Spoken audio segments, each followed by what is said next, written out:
Salut, aujourd'hui on va parler de la scie à ruban qui est ici. C'est ma scie à ruban pour couper les métaux et le bois. Donc c'est une scie chinoise que vous connaissez certainement. Elle est en vente sous d'autres couleurs chez Othello, chez Tech Machine, chez Good, chez pas mal de gens. Attention néanmoins, je l'ai vu plusieurs fois avec un moteur de 350 watts, alors que celle-ci, et la plupart sont équipées de 550 watts. Et 550 watts, ça me semble être quand même un minimum relativement vital pour couper correctement. Donc à 350, surtout au même prix, faut pas y aller.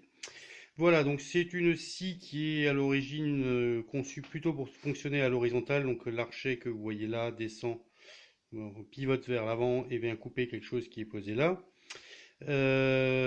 Comme souvent les scies à métaux, c'est fait pour couper du tube, des carrés, des trucs comme ça. Mais qui a une position verticale qui nous intéresse en coutellerie. C'est ça qui nous intéresse. C'est que grosso modo, pour ce genre de scie, c'est ce qu'on trouve de moins cher. Malgré tout, elle est tout à fait utilisable, à condition de faire quelques modifs. Alors, première modif, vous l'avez vu là. J'ai viré tout ce qui est étau, le petit volant qu'il y avait là et tout ça, pour pouvoir m'asseoir. Parce que comme elle a une forme un peu, voilà, comme ceci, pour accéder à la table, il vaut mieux chevaucher la bête et s'asseoir dessus. Et vous voyez que j'en ai fait une magnifique licorne, ça me fait fantasmer la nuit. Voilà, donc j'ai mis un petit tabouret en bois, d'autres ont mis des coussins, enfin voilà, il vaut mieux protéger un peu parce que c'est un peu anguleux, c'est très froid, c'est de la fonte, donc ça protège le fessier. Deuxième modif à faire impérativement, c'est changer la lame à la sortie même du carton. C'est même pas la peine de monter la lame fournie avec. C'est une catastrophe absolue. Vous allez pleurer parce qu'elle ne sera pas capable de couper un cure-dent. Donc directement pensez à aller acheter une lame ou commander une lame. Donc j'utilise des lames bimétal pour couper l'acier et des lames que mon revendeur appelle multimatériaux pour couper le bois. C'est un pas de dent un peu plus grand, ça attaque un peu plus. Il faut savoir que ça reste une scie à métaux. N'imaginez pas faire votre bois de chauffage avec. C'est quand même très lent pour couper du bois. Après, en coutellerie, si c'est pour couper des petits carrelets, des petites plaquettes, des machins, ça suffit largement, surtout avec une lame spécialisée. Autre modif à envisager assez rapidement, c'est le plateau qui est là. Donc c'est un plateau qui est démontable à la base pour pouvoir passer en horizontal. Moi je le garde en fixe, hein, je l'utilise pas du tout à l'horizontale. Donc ce plateau, on le voit en dessous, l'ancien, c'est ça là, c'est celui qui est là en dessous. C'est de la tôle assez fine et comme vous pouvez le voir, quand j'appuie dessus, ça se tord de rire. C'est pas du tout stable. Donc j'ai rajouté par-dessus un plateau en acier aussi, qui fait à peu près 6 mm d'épais pour donner de la stabilité. Ça donne aussi de la rigidité parce que vous voyez, la table est fixée en dessous là avec un petit renfort. Et quand le plateau était mou, bah, tout ça, ça bougeait dans tous les sens. Et c'est vraiment pas terrible, surtout quand ça bouge à ce niveau-là. Votre plaque d'acier va venir un peu coincer la lame, vous pétez des dents, enfin bon, ça va faire assez vite. Sachant qu'au départ, j'avais mis une plaque en bois en mélaminé, ça marche très bien. Le seul problème, c'est que ça s'use, donc une fois que c'est usé, il faut le changer. Là, j'avais une plaque d'acier qui traînait, j'ai décidé de faire ça bien une bonne fois pour toutes et ça marche très bien. Puis l'avantage, c'est que ça glisse bien quand on veut faire les coupes. Voilà, à propos de bien glisser, achat indispensable à faire avec, une bonne huile de coupe. Donc là, en spray, c'est légèrement réfrigérant, ça permet de refroidir un peu. Pour couper l'acier, c'est nécessaire. Autre modif que j'ai faite, à part la magnifique corne, c'est les vis. Donc je vais vous en sortir une, voilà. Vous voyez, j'ai collé les vis à l'intérieur d'une petite chute de bois. Voilà. Je ne sais pas si on voit bien, j'espère. Ça me permet tout simplement de virer le carter de protection qui est là, c'est tout ça, le carter. Hop, voilà. De le virer sans outil pour changer la lame. Comme je vous l'ai dit, j'ai deux lames différentes, donc selon que je coupe du bois ou de l'acier, je change de lame. Bon, alors selon clair, quand je vais juste une petite plaquette à couper, cette lame-là va très bien. C'est plus quand je veux faire une dizaine de carrelets pour les préparer ou ce genre de choses que je mets la lame bois. Mais ça me permet de la changer sans outil, alors pas besoin de chercher de tournevis. Et surtout les vis sont toutes petites, donc ça a tendance à tomber dans la poussière, en les paumes, enfin bon bref. Donc là, comme ça, pas de souci, je démonte à la main, c'est fait en 30 secondes et c'est vachement plus cool. Sinon, à la base aussi, les interrupteurs étaient à l'arrière ici, dans le trou là.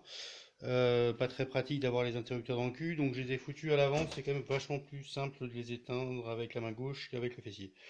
Euh, voilà, au niveau modif, c'est à peu près tout. Je pense pas changer grand chose d'autre. me va bien comme ça. Si peut-être un jour j'essaierai de virer cet énorme support pour la poser sur un bureau et lui faire un pied.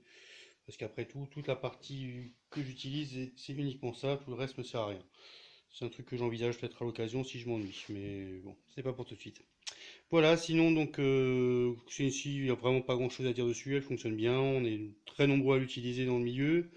Ça vaut pas une sidérique, ça vaut pas des scies industriels antiques tout en fonte qui pèsent 900 kilos, mais ça fait le job sans trop de soucis.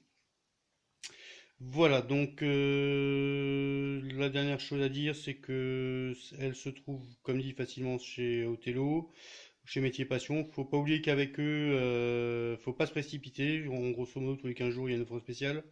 Donc attendez toujours un tout petit peu. Il y a toujours moyen d'avoir l'offre fête des pères, l'offre de Pâques, l'offre de Noël. Ça fait au moins les frais de port offerts, ce qui est pas mal. Sinon, elle se trouve aussi sur eBay, sur Amazon, sous différentes marques. J'ai jamais vu de prix super plus compétitif que ça. Moi, je l'avais pris chez Bricoman, mais ils la font plus. C'était la marque Corman. Vous pouvez toujours chercher si ça vous dit quelque chose. Corman avec un K. Voilà, si vous trouvez ailleurs, peut-être que. Moi, elle était un peu moins de 300, 290. Ah oui, une petite chose aussi, c'est quand même un truc un peu lourd. Elle fait dans les 60 kilos, donc le jour du montage, je prévoyais quelqu'un pour vous filer un petit coup de main. Parce que mettre les pieds qui sont là, qui sont rendus démontés sur un truc de 60 kilos, c'est un peu galère tout seul. J'ai réussi à le faire, mais j'aurais pas craché sur un coup de main. Voilà, niveau entretien, pas grand chose. Il y a une boîte à huile à l'arrière. Je sais pas si je vais avoir du mal à vous la montrer là. Non. Il faut changer l'huile de temps en temps. Je l'ai pas encore fait, mais je vais pas tarder à le faire. A priori, c'est assez simple. Il y a une boîte de vitesse ici où vous pouvez changer les vitesses. Moi, j'ai tout mis à fond. Je ne me suis pas trop posé de questions. Sachant que pour le bois, il faut un peu de vitesse, donc j'ai fait comme ça fonctionne. Après, comme dit, je coupe pas des épaisseurs de psychopathe, hein, ça reste du 3 mm au maximum. Voilà. Pour les aciers qu'on utilise en coutellerie, ça va bien. C'est sûr que les aciers très carburés, elles commencent à peiner un peu à partir de 3 mm, mais ça le fait en bossant un peu doucement. On peut même prendre des courbes assez respectables, on va dire. Voilà, le grand avantage par rapport à la meuleuse quand même, parce qu'on est beaucoup à utiliser de meuleuse, alors la scie à main j'en parle même pas, la meuleuse, l'avantage c'est que là, ben, la poussière elle est au sol et pas dans tout l'atelier. Ce qui est quand même déjà pas mal, donc on peut bosser sans masque, on peut bosser sans lunettes, et on n'en fout pas partout, ça fait pas d'étincelles, donc c'est quand même vachement plus safe. On peut aussi prendre des virages qui sont quand même très difficiles à faire avec la meuleuse. Vous ferez pas un virage à 40 degrés d'un seul coup, mais on peut faire des courbes assez sympas.